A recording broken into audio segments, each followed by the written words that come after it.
Break के बाद आपका स्वागत है और आपको सीधा लिए चलते हैं गोरखपुर, जहां सीएम योगी आदित्यनाथ क्या कुछ कहना सुन लेते हैं।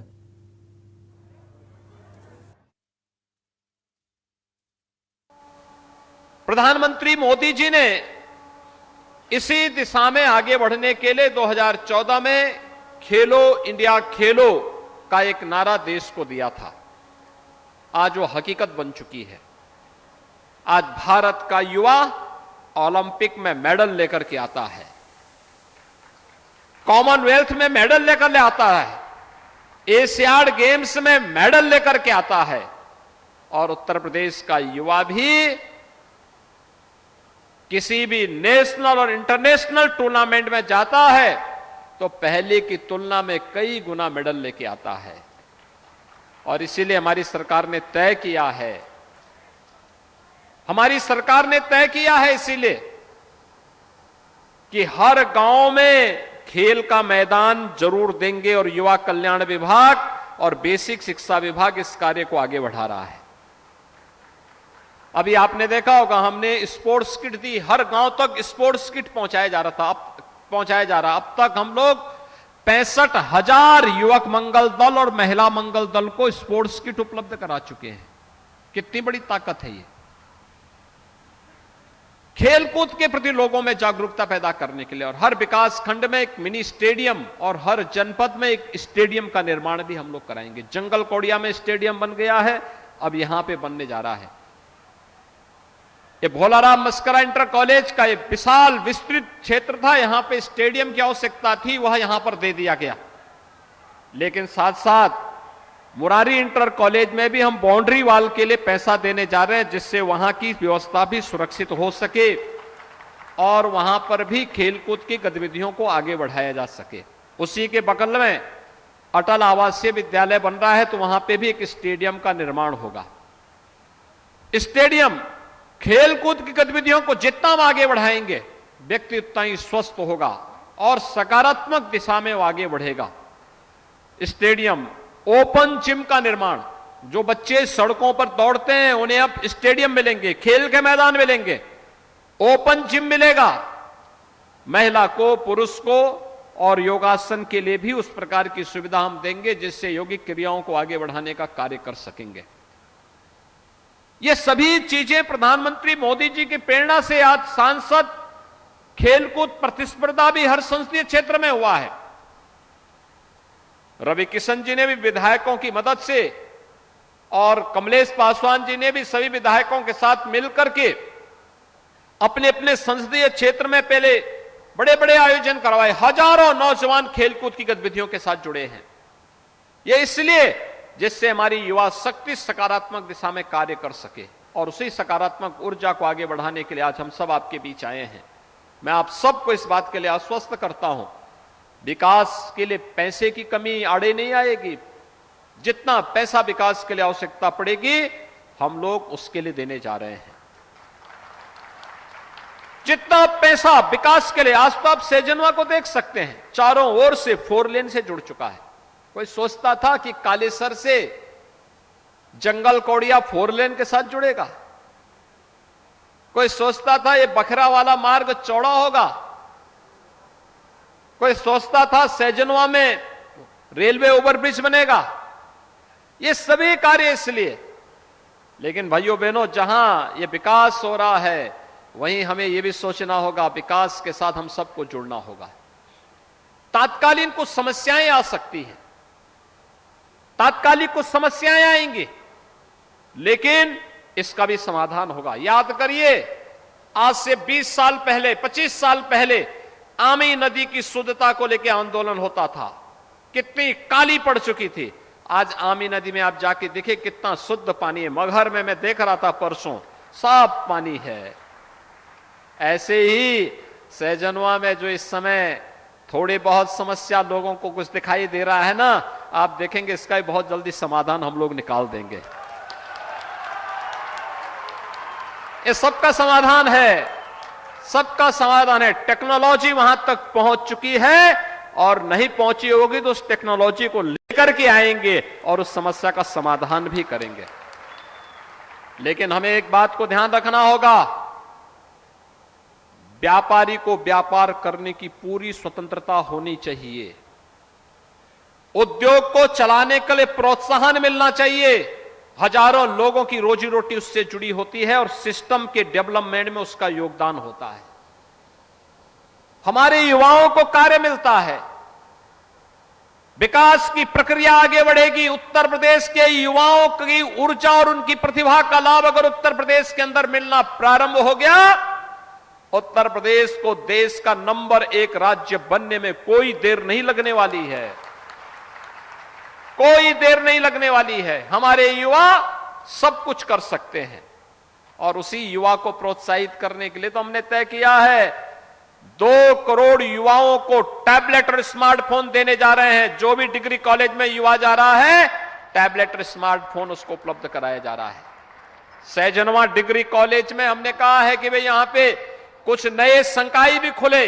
अभी तक केवल कला संकाय है, अब साइंस है, कॉमर्स है और कुछ नई कोर्सेज भी वहां पे प्रारंभ हो, इसकी भी तैयारी चल रही है। बहुत अच्छे स्तर पर आगे बढ़ाया जा रहा है जिससे यहां के बच्चों को दूर न जाना पड़े। जंगल कौड़िया में हम लोगों ने विगत वर्ष एक डिग्री कॉलेज खोला। पहले ही सत्र में 1400 बच्चों का एडमिशन वहां पर है। साइंस, आर्ट्स, कॉमर्स, कंप्यूटर, ये सब की क्लासेज वहां चल रही हैं। एक नया लोगों के अंदर जज्बा है और विकास की इसी प्रक्रिया के कारण आज यही कारण है जब सरकार संवेदनशील होती है तो जनता के बारे में भी सोचती है। हर गरीब को आवास की सुविधा देती है, शौचालय की सुविधा देती है, बिजली और शासन की योजना को प्रदान करने में भेदभाव भी नहीं करती है और विकास के कार्यों को तेजी के साथ आगे बढ़ाने में मदद भी मिलती है। देश आज आगे बढ़ रहा है तो हम अपने को पीछे नहीं रख सकते। हमें भी उसी स्पीड से आगे बढ़ने के लिए तैयार होना होगा और वही स्पीड बनाने के लिए आज हम लोग यहां पर आए हैं। मैं धन्यवाद दूंगा मस्करा जी को कि उन्होंने मिनी स्टेडियम के लिए उन्होंने और यहां से जुड़े हुए जो हमारे अन्य यहां के कार्यकर्ता रहे हैं, जब यहां के प्रधानाचार्य जी और श्री दिनेश राज जी मेरे पास मस्करा जी का पत्र लेकर के पहुंचे कि एक कॉलेज के पास जमीन है और उस कॉलेज की जमीन पे हम लोग मिनी स्टेडियम बनाने की इच्छा रखते हैं, तो मैंने कहा यहां जरूर मिलना चाहिए क्योंकि सहजनवा क्षेत्र के पूरे लोग आकर के इन गतिविधियों के साथ जुड़ेंगे। और भाइयों बहनों, आज ये सब आपको प्राप्त हुआ है। मैं चाहूंगा विभाग इसको समयबद्ध ढंग से आगे बढ़ाए, एक समय सीमा के अंदर मानक की गुणवत्ता को बनाए रखते हुए ये स्टेडियम का निर्माण हो। न केवल भोलाराम मस्करा इंटर कॉलेज के बच्चों के लिए बल्कि पूरे सहजनवा कस्बा, सहजनवा विधानसभा क्षेत्र से जुड़े हुए सभी बच्चों को और सुबह और शाम बुजुर्गों को, व्यापारियों को, सामान्य नागरिकों को भी यहां पर घूमने, जिम में आने और अन्य सुविधाओं का लाभ लेने का एक अवसर प्राप्त हो। इस विश्वास के साथ मैं एक बार फिर से आप सबको इस बात के लिए आश्वस्त करता हूं।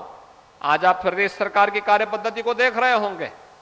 एक तरफ विकास पर जितनी आक्रामकता है उतनी ही आक्रामकता उन तत्वों के प्रति भी है जो सुरक्षा में सेंध लगाते थे। उनसे निपटने के लिए भी उतनी तत्परता के साथ सरकार कार्य कर रही है। हर गरीब की सुनवाई हो, हर नौजवान के हाथ को कार्य मिले, हर किसान का सम्मान हो और हर खेत को पानी भी हो। सरकार इस लक्ष्य को लेकर के निरंतर प्रयास कर रही है और आज उसको आप युद्ध स्तर पर आगे बढ़ते हुए दिखाई दे रहे होंगे। भाइयों बहनों, सहजनवा आगे बढ़ रहा है, मुझे बहुत अच्छा लगा। ये स्टेडियम आपके विकास की इसी कड़ी को आगे बढ़ाने का एक अभियान है। हल्दी में एक पॉलिटेक्निक का निर्माण भी हो रहा है, बहुत शीघ्र उस पॉलिटेक्निक को हम प्रारंभ करेंगे। ये चीजें दिखती हैं कि विकास के साथ लोग जुड़ रहे हैं। सहजनवा के बच्चों को अगर पॉलिटेक्निक की शिक्षा यही सहजनवा के अंदर मिलेगी, इन नौजवानों को कार्य के लिए इतना उद्योग यहां लगने जा रहा है 1 करोड़ अगले 3 वर्ष के अंदर 1 करोड़ नौजवानों को केवल हम लोग निजी क्षेत्र में भी जो हमने ग्लोबल इन्वेस्टर समिट किया है, 1 करोड़ युवाओं को हम केवल उसी में नौकरी दे देंगे, 1 करोड़ युवाओं को। बाकी जो उद्योग पहले से हैं उनमें अतिरिक्त है, उसके लिए अभी से तैयारी करना, उसके लिए अपने आप को योग्य बनाना। कहीं पूर्वांचल एक्सप्रेसवे का लिंक एक्सप्रेसवे गोरखपुर को जोड़ रहा है, कहीं 4 लेन की कनेक्टिविटी हो रही है, कहीं रेलवे की कनेक्टिविटी हो रही है, कहीं एयरपोर्ट की कनेक्टिविटी हो रही है, कहीं इंटर कॉलेज बन रहा है, कहीं डिग्री कॉलेज बन रहा है, कहीं पे गरीब को मकान मिल रहा है, किसी को रसोई गैस का कनेक्शन मिल रहा है, कहीं पर नई नई फैक्ट्रियों का निर्माण हो रहा है। ये सभी विकास की प्रक्रिया के हिस्से हैं और उसमें किसी के बहकावे में आने की आवश्यकता नहीं। प्रधानमंत्री मोदी जी के नेतृत्व में विश्वास करने की आवश्यकता है और भारतीय जनता पार्टी की डबल इंजन की सरकार डबल स्पीड के साथ आपके विकास और आपकी समृद्धि के लिए कार्य करती हुई दिखाई देगी। आज एक बार फिर से मैं मस्करा जी को, भोलाराम मस्करा इंटर कॉलेज से जुड़े हुए सभी यहां के प्रबंध समिति के जुड़े हुए पदाधिकारियों को, विद्यालय के प्रधानाचार्य अध्यापकों को, यहां के सभी बच्चों को, सैजनवा कस्बे के सभी नागरिकों को, यहां के व्यापारियों को, यहां के नागरिकों को और यहां के माननीय विधायक, माननीय सांसद और सभी माननीय जनप्रतिनिधियों को मैं हृदय से बधाई देता हूं कि आप सबके प्रयास से विकास की प्रक्रिया द्रुत गति से आगे बढ़ रही है। आगे भी इसी गति के साथ आगे बढ़ती हुई हम लोग एक आदर्श विधानसभा, आदर्श कस्बे के रूप में, एक आदर्श जनपद के रूप में अपनी पहचान को निरंतर आगे बढ़ाने का कार्य करेंगे। आप सबके प्रति मेरी शुभकामनाएं। धन्यवाद। जय हिंद। आप देख रहे हैं के न्यूज, खबरों का सारथी। केंद्रीय वित्त मंत्री निर्मला सीतारमण ने अडानी मुद्दे पर प्रधानमंत्री नरेंद्र मोदी पर झूठे आरोप लगाने के लिए आज कांग्रेस नेता राहुल गांधी पर जमकर निशाना साधा। निर्मला ने कहा कि राहुल पर इस तरह के आरोप लगाकर बार बार गलती कर रहे हैं। उन्होंने ये भी कहा कि केरल की कांग्रेस सरकार ने थाली में सजाकर विझिंगम पोर्ट अडानी समूह को दे दिया था। सीनियर कांग्रेस लीडर और आंध्र प्रदेश के पूर्व मुख्यमंत्री किरण कुमार रेड्डी शुक्रवार को बीजेपी में शामिल हो गए। कांग्रेस छोड़ते वक्त रेड्डी ने अध्यक्ष मल्लिकार्जुन खड़गे को एक लाइन का इस्तीफा भेजा था। रेड्डी पहले भी कांग्रेस से इस्तीफा दे चुके थे। पहाड़ के सुलगते सवाल, सियासत की बदली चाल और ज्वलंत मुद्दों पर देवभूमि का दंगल सिर्फ के न्यूज इंडिया पर।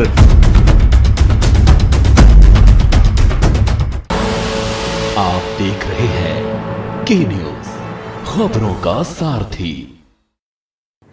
नमस्कार, आप देख रहे हैं के न्यूज। मैं हूं आपके साथ सूरी चौहान। रुक करेंगे सुपरफास्ट खबरों का। गोरखपुर में एक बुजुर्ग की बेरहमी से की गई हत्या। शुक्रवार सुबह उसकी लाश खेत में रखे भूसे में दबा दी गई। हत्या की इस वारदात को इस कदर अंजाम दिया गया कि देखने वालों के भी दिल दहल जाए। हत्यारों ने पहले बुजुर्ग का हाथ पैर तोड़ा और फिर उसकी हत्या कर दी। भोजपुरी एक्ट्रेस आकांक्षा दुबे सुसाइड केस में मुख्य आरोपी सिंगर समर सिंह गाजियाबाद में छिपा था। यहां नंदग्राम थाना क्षेत्र स्थित चाम्स कैंसल सोसाइटी के फ्लैट नंबर S1304 में पनाह लिए था। कहा जा रहा है कि ये फ्लैट वाराणसी के किसी व्यक्ति का है। बरेली जेल में उमेश पाल मर्डर केस के शूटर्स से हुई मुलाकात मामले में सुनवाई होनी थी। इससे पहले अतीक के भाई अशरफ की तबीयत बिगड़ गई और डॉक्टर्स ने चेकअप करने के बाद बताया कि उनका ब्लड प्रेशर लो हुआ, उनका इलाज करवाया जा रहा है। एसएसपी बरेली प्रभाकर चौधरी ने जिले में अपने तेवर दिखाने शुरू कर दिए हैं। जिले के शहर और देहात थानों में तैनात 64 पुलिसकर्मियों को लाइन हाजिर कर दिया गया। वहीं एक दारोगा समेत 4 पुलिसकर्मियों को सस्पेंड कर दिया गया। इन पुलिसकर्मियों की लंबे समय से शिकायत मिल रही थी। बिजनौर के अफजलगढ़ में बीआरसी मानियावाला पर शिक्षक उन्नयन संगोष्ठी का आयोजन किया गया। क्षेत्रीय विधायक कुमार सुशांत सिंह व बीएसए बिजनौर जयकरण यादव ने फीता काटकर दीप प्रज्वलित कर कार्यक्रम का शुभारंभ किया। आईपीएल 2023 सीजन के 10वें मैच में Lucknow super giants Sunrisers Hyderabad के साथ मैच खेलने जा रहा है। मैच 7 अप्रैल को लखनऊ के कान्हा क्रिकेट स्टेडियम में होगा। लखनऊ के कान्हा स्टेडियम की पिच पर एलएसजी ने दिल्ली कैपिटल्स को 50 रन से हराया था और सनराइजर्स हैदराबाद इसी पिच पर लखनऊ सुपर जायंट्स का सामना करने वाली है। कानपुर जिला जज के खिलाफ विरोध में उतरे कानपुर बार व लॉयर्स एसोसिएशन के पदाधिकारी हाईकोर्ट में पेश हुए। हाईकोर्ट के मुख्य न्यायमूर्ति प्रीतिंकर दिवाकर की अध्यक्षता में 7 जजों की पीठ ने मामले में सुनवाई की। हाईकोर्ट ने सख्त रुख अपनाते हुए बुधवार तक का समय दिया और हड़ताल खत्म करने के आदेश दिए। लखीमपुर खीरी में नोडल अधिकारी अपर मुख्य कार्यपालक अधिकारी उत्तर प्रदेश आईएएस श्री शाहचंद्र वर्मा ने अपने जनपद भ्रमण के दूसरे दिन अपर निदेशक डॉक्टर पीएन सिंह के साथ ब्लॉक फूलबेहड़ पलिया के विभिन्न गौ आश्रय स्थलों का स्थलीय भ्रमण कर व्यवस्थाओं की पड़ताल की। औरैया के फफूंद थाना क्षेत्र के गांव मिश्रीपुर में शराब पीकर आया एक युवक अपने पारिवारिक चाचा के साथ गाली गलौज करने लगा। इसका विरोध करने पर ईंट से चाचा के सिर पर कई प्रहार किए, जिससे वो गंभीर रूप से घायल हो गया। परिवार के अन्य लोगों के आने पर युवक भाग खड़ा हुआ। बस्ती के कलेक्ट्रेट सभागार में नगर निकाय सामान्य निर्वाचन तैयारियों के डीएम प्रियंका निरंजन ने समीक्षा की और अधिकारियों को निर्वाचन प्रक्रिया के दौरान निष्पक्षता, कर्तव्यनिष्ठा, पारदर्शिता, शुचिता, समयबद्धता के पंचसूत्र का पालन का निर्देश दिया। समय से सभी कार्य पूर्ण करने के लिए अधिकारियों को आगाह। आगरा में फिरोजाबाद हाईवे पर मंडी समिति के पास यात्रियों से भरी एक रोडवेज बस अनियंत्रित होकर पलट गई। पलटते ही चीख पुकार मच गई। आसपास के लोग मौके पर पहुंचे। बस में फंसे यात्रियों को शीशे तोड़कर बाहर निकाला गया। घायलों को पुलिस ने पास के ही अस्पताल में भर्ती कराया। करीब 1 दर्जन लोगों को चोटें आई। बलिया के सुखपुरा थाना क्षेत्र अंतर्गत करनई नई बस्ती के पास मिट्टी लदी ट्रैक्टर ट्रॉली की चपेट में आने से स्कूटी सवार महिला की मौत हो गई। सूचना मिलते ही मौके पर पहुंची पुलिस ने शव को अपने कब्जे में लेकर आवश्यक कार्रवाई के पश्चात परीक्षण के लिए जिला मुख्यालय भेज दिया है। श्रावस्ती में निराश्रित गौवंश को संरक्षित किए जाने के उद्देश्य से जिले के कई जगहों पर गौशालाओं का निर्माण कराया गया, जहां पर गौवंश को रखा जा रहा है और उनकी देखभाल भी की जा रही है। बावजूद इसके अब भी काफी संख्या में गौवंश इधर उधर घूमते नजर आते हैं।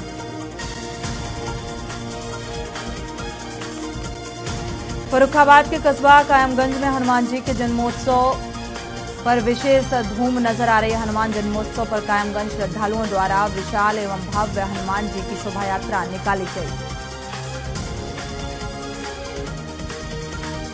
झांसी में एक गर्भवती महिला की संदिग्ध अवस्था में मौत हो गई। ससुराल में उसके अंतिम संस्कार की तैयारी चल रही है। सूचना पर पहुंचे मायके पक्ष ने हंगामा कर दिया और पुलिस को बुला लिया। पुलिस ने शव कब्जे में लेकर पंचनामा भरकर पोस्टमार्टम के लिए भेज दिया है। शाम तक शव का पोस्टमार्टम किया जाएगा।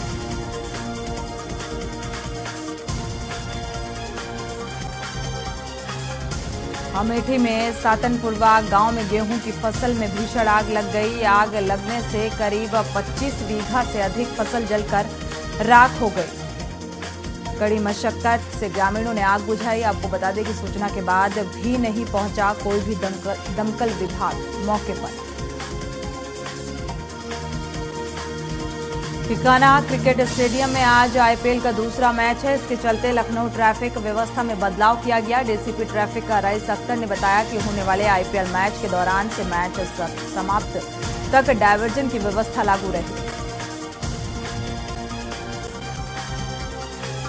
यूपी निकाय चुनाव को लेकर इलाहाबाद हाईकोर्ट की लखनऊ बेंच ने बड़ा आदेश दिया है। कोर्ट ने वेबसाइट पर ओबीसी आयोग की रिपोर्ट अपलोड करने को कहा। इसके लिए यूपी सरकार को 4 दिन का समय दिया। ऐसे में निकाय चुनाव टलने की संभावनाएं तेज हो गई हैं। पहले अप्रैल चुनाव में होने की कयास लगाए जा रहे थे। लखनऊ के जानकीपुरम में 1 अप्रैल की युवक की संदिग्ध हालत में मौत हो गई। इसके जीजा ने किसी को सूचना दिए बगैर अगले दिन शव को मुतक्कीपुर कब्रिस्तान में दफना दिया। आरिफ की चचेरी और सौतेली बहन की हत्या का आरोप लगाने पर पुलिस ने 5 दिन बाद शव को कब्र से निकालकर पोस्टमार्टम के लिए भेज दिया है। कौशाम्बी में संदीपन घाट कोतवाली क्षेत्र के पलहना घाट गंगा पर नहाते समय युवक की डूबकर मौत हो गई। मौके पर पहुंची पुलिस ने 4 गोताखोरों की मदद से 2 घंटे बाद गहरे पानी से युवक का शव बरामद किया। युवक की मौत से परिजनों में कोहराम मच गया। अलीगढ़ के डीएस कॉलेज और राजा महेंद्र प्रताप यूनिवर्सिटी के बीच चलने वाला विवाद थमने का नाम नहीं ले रहा है। यूनिवर्सिटी के वाइस चांसलर ने प्रबंध समिति की स्वीकृति को निरस्त कर दिया और यहां पर प्रशासक नियुक्त कर दिया गया। जिलाधिकारी इंद्र विक्रम सिंह को कॉलेज का प्रशासक बना दिया गया।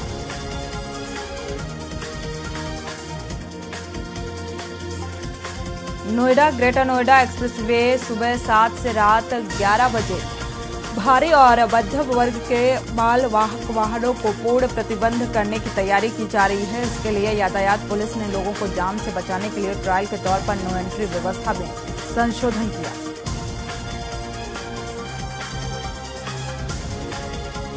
बहराइच में सीतापुर मार्ग पर मानपुरवा गांव के पास बाइक और ट्रक की टक्कर हो गई। हादसे में बाइक सवार 3 युवकों की मौत हो गई। पुलिस ने शव को पोस्टमार्टम के लिए भेज दिया। अभी किसी भी मृतक की पहचान नहीं हुई है। कानपुर में कोरोना मरीजों की संख्या बढ़ती जा रही है। बीते 24 घंटे में कोरोना के 2 संक्रमित और मामले सामने आए। स्वरूपनगर के रहने वाले युवक को एंटीजन टेस्ट में कोरोना की पुष्टि की गई। बैंक कर्मियों को लाने वाले जाने वाले वैन चालक में ये संक्रमण पाया गया। रायबरेली जिले में तेज रफ्तार टेम्पो अनियंत्रित होकर सड़क किनारे पलट गया। टेम्पो पलटने से अंदर बैठी सवारियों में चीख पुकार मच गई। अनंतपानी में स्थानीय लोग एम्बुलेंस की मदद से घायलों को लेकर नजदीकी सामुदायिक स्वास्थ्य केंद्र पहुंचे, जहां पर डॉक्टर्स ने प्राथमिक उपचार के बाद जिला अस्पताल के लिए रेफर कर दिया।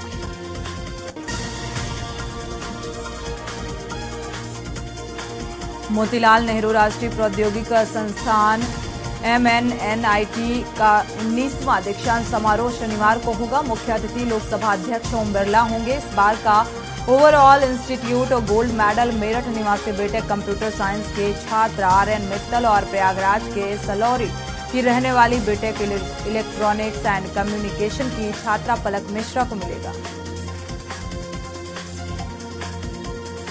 बहराइच के बुलबुल निवास गांव निवासी विवाहिता का शव घर में फंदे से लटकता मिला। मायके से मृतक महिला के चाचा गांव पहुंचे। उन्होंने मौत को संदिग्ध मानते हुए शव को पोस्टमार्टम कराए जाने की मांग की है। पुलिस ने पोस्टमार्टम के लिए भिजवा दिया।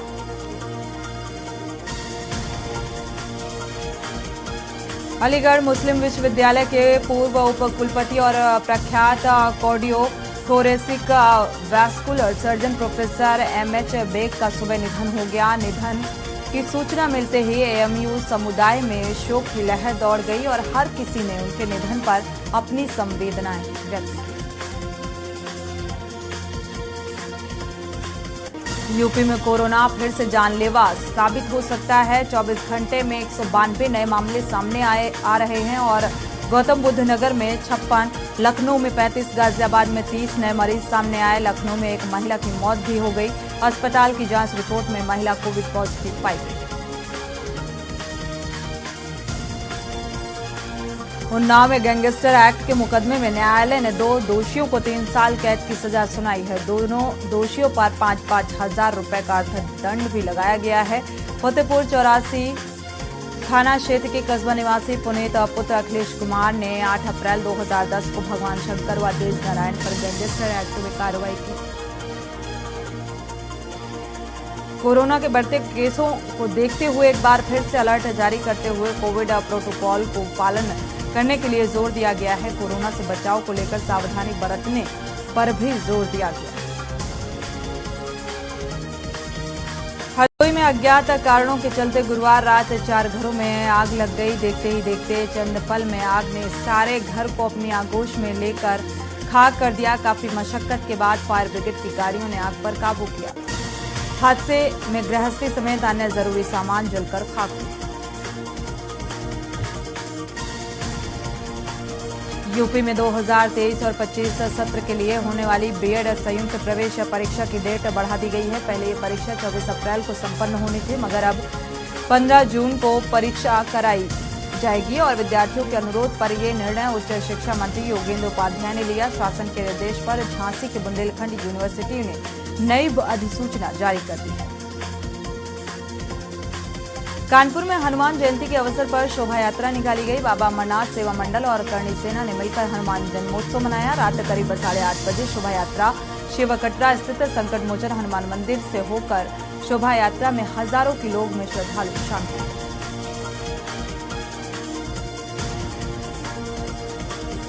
सुल्तानपुर में अज्ञात वाहन ने 3 लोगों को रौंद दिया। इसमें घटनास्थल पर ही 2 लोगों की मौत हो गई। इसमें एक नाबालिग भी शामिल है और एक की हालत बेहद गंभीर बताई जा रही है। इलाज के लिए ट्रॉमा सेंटर लखनऊ रेफर कर दिया गया है। यह हादसा मोतीगरपुर थाना क्षेत्र अंतर्गत लखनऊ बलिया मार्ग का बताया जा रहा है। उत्तर प्रदेश में 15 जून को बीएड प्रवेश परीक्षा कराई जाएंगी। सरकार ने परीक्षा से संबंधित नई समय सारणी जारी कर दी है। इसके तहत 15 मई से आवेदन शुरू होगा। 30 जून को प्रवेश परीक्षा के परिणाम घोषित किए जाएंगे। परीक्षा से लेकर उसके परिणाम घोषित किए जाने की जिम्मेदारी इस बार बुंदेलखंड विश्वविद्यालय को सौंपी गई है। मिर्जापुर के हालिया थाना क्षेत्र के देवरी बाजार स्थित खलिहान से कुछ दूरी पर रखे ट्रांसफार्मर में शॉर्ट सर्किट होने की वजह से आग लग गई। देखते ही देखते गेहूं की कटाई और मड़ाई के लिए रखे गेहूं की फसल जलकर राख हो गई। आग ने विकराल रूप धारण कर लिया। इस दौरान लाखों की कीमत से अधिक गेहूं की फसल जल गई। सिद्धार्थनगर के विकासखंड उसका बाजार के ग्राम पंचायत मदनपुर में गेहूं फसल की क्रॉप कटिंग की गई। वहीं 43.3 वर्ग मीटर का क्रॉप कटिंग कर 11 किलोमीटर 400 ग्राम गेहूं का उपज मिला और क्रॉप कटिंग के अवसर पर जिलाधिकारी संजीव रंजन और कृषि कर्मचारी एवं लेखपाल सहित मौजूद थे। गाजीपुर पुलिस ने बिहार के 2 शातिर तस्करों को लग्जरी कार में लाखों की हीरोइन के साथ गिरफ्तार किया। बताया जा रहा है कि ये दोनों भाई हैं और काफी दिनों से इस धंधे में लिप्त हैं। इन दोनों भाइयों को रेवतीपुर थाना अंतर्गत पुलिस टीम ने गिरफ्तार किया। महाराजगंज जनपद से सटे भारत नेपाल सीमा स्थित सुनौली थाना पुलिस द्वारा प्रतिबंधित दवाओं की एक खेप के साथ एक अभियुक्त को गिरफ्तार किया गया। भारत नेपाल सीमा पर अवैध प्रतिबंधित दवाओं की तस्करी लगातार की जा रही है। कैदियों की समस्याओं और जेल की सुरक्षा को देखते हुए उत्तर प्रदेश की अलीगढ़ जेल में पहले स्वास्थ्य एटीएम की शुरुआत की गई और इस स्वास्थ्य एटीएम का उद्घाटन कोल क्षेत्र के विधायक अनिल पाराशर के द्वारा किया गया। पेटीएम के माध्यम से बंदियों को 53 तरह की जांच कारागार के अंदर ही उपलब्ध कराई जाएगी। बहराइच जिले गुलजौली खुर्द गांव निवासी एक महिला को दबंगों ने जमीनी विवाद के चलते पिटाई कर दी और इसके बाद मकान में आग लगा दी। आग की चपेट में आकर गेहूं की फसल जलकर राख हो गई। दोनों पक्षों में 8 लोगों के विरुद्ध मुकदमा दर्ज कर जांच शुरू कर दी गई है। पीलीभीत के पूरनपुर कोतवाली स्थित गजरौला गांव निवासी रामचंद्र मंगलवार सुबह घर से फार्म हाउस पर गए थे, जहां देर शाम वापस नहीं लौटने पर परिजनों ने तलाश की, लेकिन रामचंद्र का कोई भी सुराग नहीं लग पाया। शव जटपुरा नहर के पास खून से लथपथ ग्रामीण को मिला है। कासगंज शहर के कोतवाली क्षेत्र के सहावर गेट इलाके में उस समय सनसनी फैल गई जब एक महिला का शव उसके घर में फांसी के फंदे पर लटकता मिला। मौके पर पहुंची पुलिस ने शव का पंचनामा भर पोस्टमार्टम के लिए भेज दिया। कानपुर में आग का मचा तांडव, जहां लाखों का माल जलकर राख हो गया। टाटमिल में रॉयल गार्डन गेस्ट हाउस के बगल में लगी आग। आपको बता दें कि मॉर्निंग वॉक कर रहे लोगों ने आग देख फायर ब्रिगेड को इस बात की सूचना दी। फायर ब्रिगेड ने आग पर काबू पाया। लखनऊ में एक बार फिर घातक होता जा रहा है कोरोना, जहां 24 घंटे में कोरोना के 192 नए मामले सामने आए। वहीं प्रदेश में एक्टिव मरीजों की संख्या 842 पहुंच चुकी है। आपको बता दें कि गौतम बुद्ध नगर में 56, लखनऊ में 35 और गाजियाबाद में 30 और वाराणसी में कोरोना के 11 मरीज पाए गए।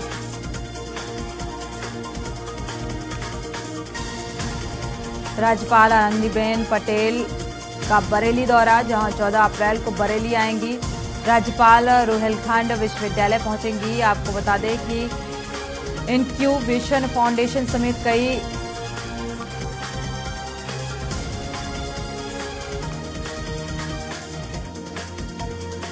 सीतापुर में दबंगों का आतंक लगातार जारी है, जहां जमीन विवाद में दबंगों ने पूरे परिवार पर हमला कर दिया। धारदार हथियार, लाठी डंडों से जानलेवा हमला किया। आपको बता दें कि महिला सहित करीब आधा दर्जन लोग घायल हुए। घायलों को जिला अस्पताल में भर्ती कराया गया।